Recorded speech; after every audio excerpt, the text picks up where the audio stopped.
Hello friends, आजच्या व्लॉगमध्ये मी पूजा तुमचं स्वागत करते. तर आज आपण जायचं आहे जरा बाहेर, म्हणून सकाळ सकाळी लवकर उठून आवरून चाललेलं आहे. नवरबाची गाडी लावली त्यांनी एका ठिकाणी त्यांच्या मित्राच्या घरी, आणि तिथून आम्हाला जायचं होतं ट्रेननं. त्यामुळे ट्रेनचं तिकीट काढलं. ट्रेनला यायला फक्त 1-2 मिनटं राहिलेलं. फास्ट पोचलो प्लॅटफॉर्मवरती. ट्रेन येणार होती, त्याच्या दुसऱ्या साईडला जायचं होतं, म्हणून कसं तरी पटदिशी गेलो. प्लॅटफॉर्मवरती थांबलोच, तोपर्यंत लगेचच ट्रेन आली. ट्रेन पकडली, बसलो. मस्तपैकी व्हिडिओ पण बनवले टाकायसाठी यूट्यूबवरती.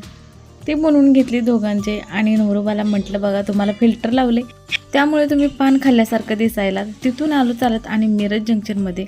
फायनली आम्हाला जिथं पोहोचायचं होतं तिथं आम्ही पोहोचलेलो होतो. आणि पाहुण्यांच्यासाठी म्हटलं काहीतरी खायला घेऊया, खारी टोस्ट. आम्हाला हे सवयच आहे, कुठं जरी जाताना आम्ही खायला काहीतरी घेऊनच जातो. मग जायचं होतं 2 व्हीलरवरून.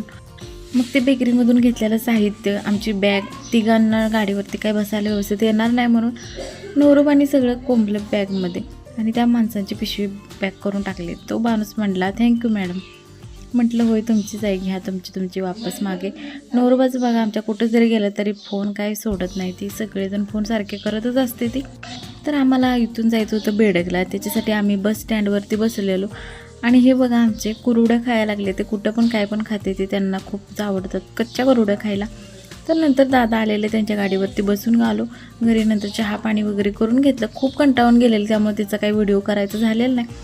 नंतर त्यांनी वाटलं जेवायला. ताटात बघा किती वाढले, निम्मा अर्ध सगळं त्यांच्या ताटात देऊन टाकलेलं मी. कारण मला काय एवढं सरणार नाही बाबांनो. कुठं जाईल तिकडं माझी हीच बोंब असते. माझ्या ताटात जेवढं वाढलेलं असतं ते काय मला सरत नाही.